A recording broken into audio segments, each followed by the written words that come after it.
Bonjour à toutes et à tous et bienvenue dans nos têtes, le podcast qui explore ce qui nous façonne, nous hante et nous élève. Aujourd'hui, on va plonger dans l'une des théories les plus connues, mais aussi souvent mal comprises de la psychanalyse, celle du ça, du moi et du surmoi. Si vous m'avez déjà écouté dans l'épisode 9 sur les mécanismes de défense, vous avez entendu une première approche de ce trio invisible qui structure notre vie psychique. Mais aujourd'hui, je vous propose d'aller plus loin. Alors installez-vous bien, on plonge dans le sujet. Alors tout d'abord, il est important de parler du fondateur de cette théorie, Freud. Et pourquoi parler de Freud aujourd'hui ? Plus d'un siècle après ses premiers travaux ? Tout simplement parce qu'il a ouvert une brèche, celle qui dit que l'être humain n'est pas entièrement maître de lui-même. Alors Freud, né en 1856, il est toujours aujourd'hui considéré comme le père de la psychanalyse. En fait, il a proposé une manière radicalement nouvelle de penser l'être humain. Il a osé dire que nos pensées, nos choix, souffrances ou désirs ne sont pas toujours conscientes ni rationnelles. Que l'homme est habité et travaillé de l'intérieur par des pulsions contradictoires, des souvenirs refoulés et surtout des conflits internes. Pour cela, il a proposé un nouveau modèle de fonctionnement psychique qui est le ça, le moi et le surmoi. Et ici, il ne s'agit plus seulement de savoir si une pensée est consciente ou non, mais surtout de comprendre quelles forces s'affrontent en nous et comment elles coexistent. Ce modèle permet donc de comprendre de manière très concrète pourquoi nous sommes si contradictoires, pourquoi on peut vouloir quelque chose et en même temps s'y opposer, ou alors pourquoi on peut se sentir coupable sans comprendre pourquoi. Alors, après cette petite recontextualisation, on va commencer par le fameux ça. Donc, Freud nous parle de ça, mais qu'est-ce que c'est concrètement ? Et pourquoi c'est important de le comprendre quand on parle de nous, de nos réactions et de nos désirs ? En fait, le ça, c'est la toute première couche de notre vie psychique. C'est ce qui est là dès la naissance. En fait, c'est comme si on avait en nous une sorte d'énergie primitive qui cherche avant tout une chose, le plaisir. Du plaisir tout de suite, sans délai et sans négociation. En fait, c'est la partie de nous qui ne connaît ni le bien ni le mal, ni les règles sociales. Le ça, c'est le cri du bébé qui hurle parce qu'il a faim. Il ne sait pas attendre, il ne sait pas prendre sur lui. Il veut tout, maintenant et tout de suite. Et même si on grandit, cette partie-là ne disparaît jamais.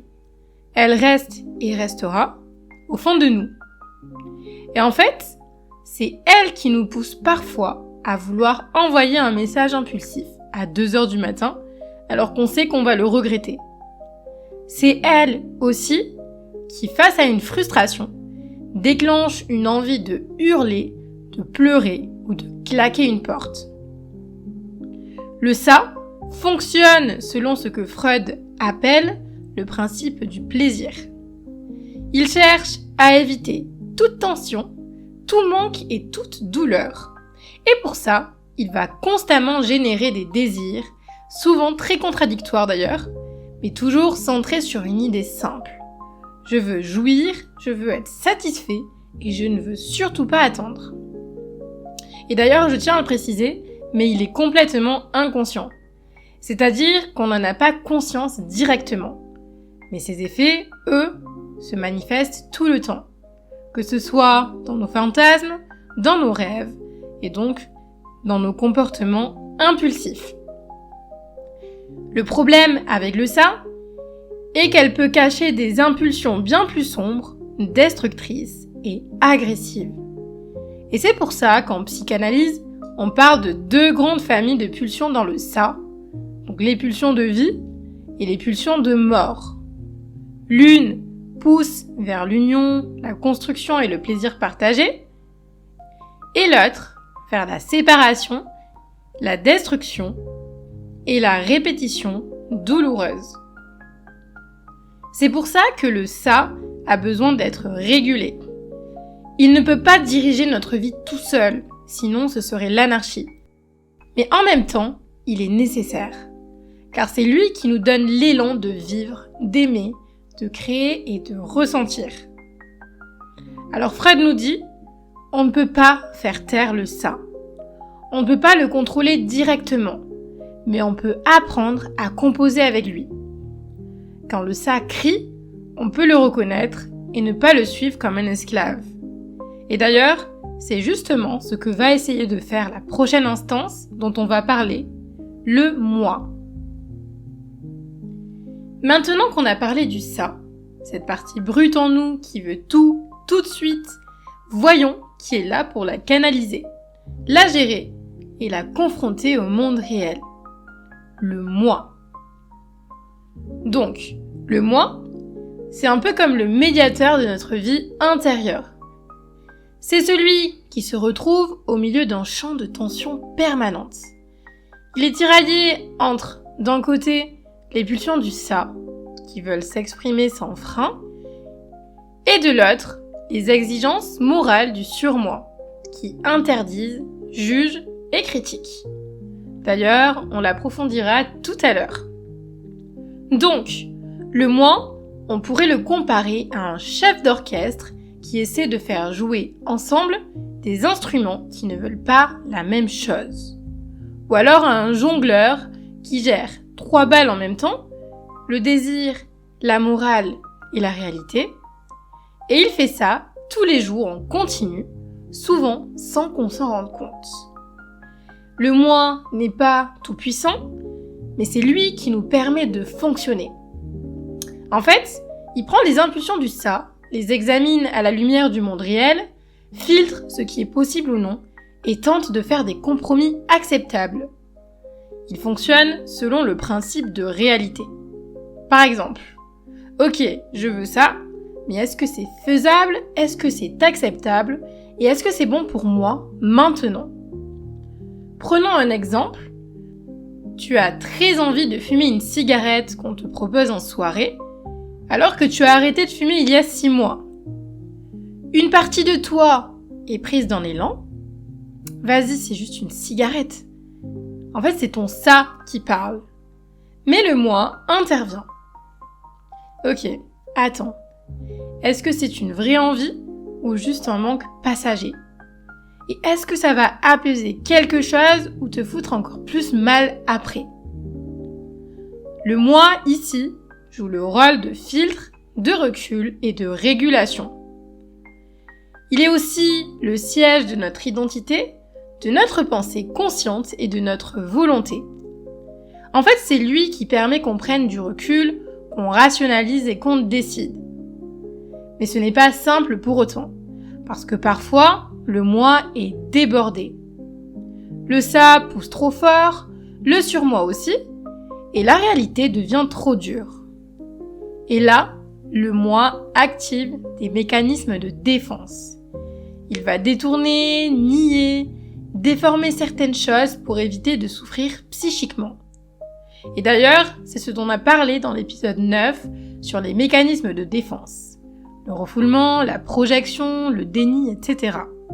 Je te conseille fortement d'aller découvrir l'épisode si tu ne l'as pas déjà fait, notamment pour avoir des informations complémentaires. Donc, retiens bien, le moi, c'est le stratège, le négociateur. Il cherche à satisfaire les désirs du ça sans transgresser les interdits du surmoi, tout en gérant les contraintes du monde réel. Il fonctionne selon le principe de réalité. Alors, on arrive maintenant à la dernière pièce du puzzle. Après avoir parlé du ça qui désire tout de suite, et du moi qui tente tant bien que mal de gérer tout ce chaos, il reste une voix intérieure, souvent silencieuse, mais extrêmement puissante. Le surmoi.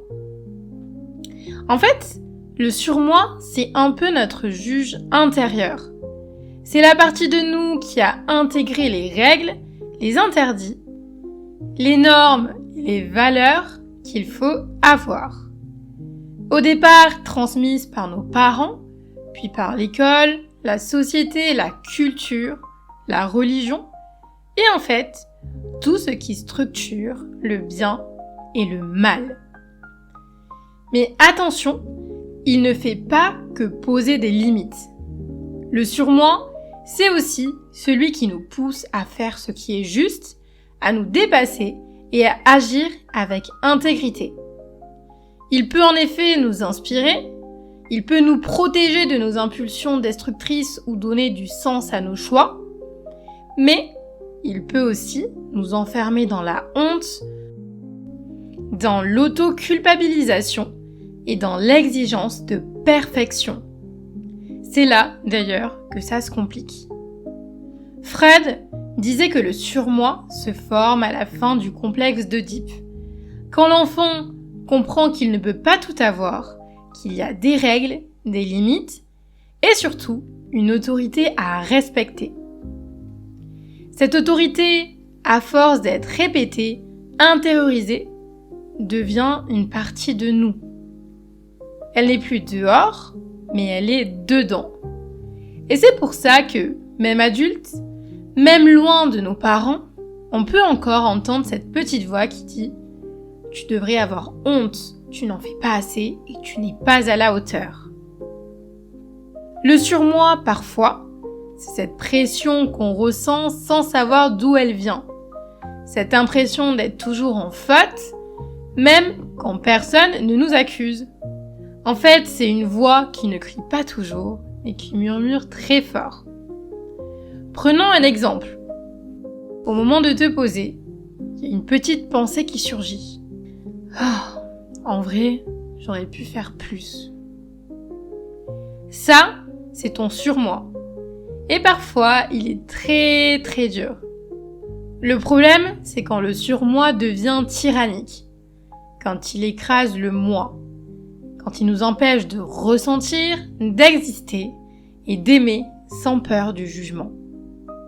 En fait, il devient dangereux quand il étouffe nos élans vitaux.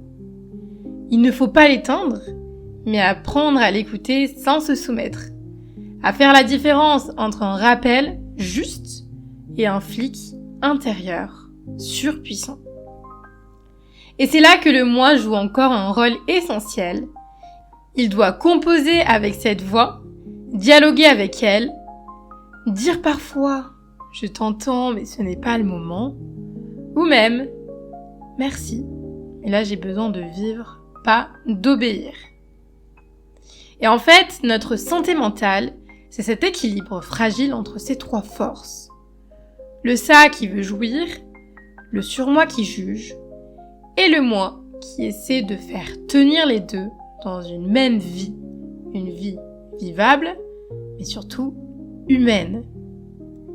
Et peut-être qu'en apprenant à les repérer, à écouter ce qui se joue en nous, on devient moins prisonnier, plus libre et plus doux avec soi-même aussi.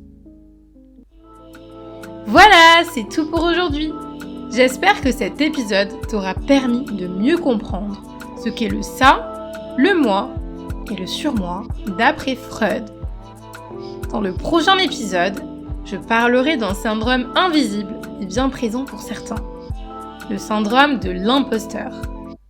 Et surtout, n'oublie pas, tu es suffisant et suffisante exactement tel que tu es.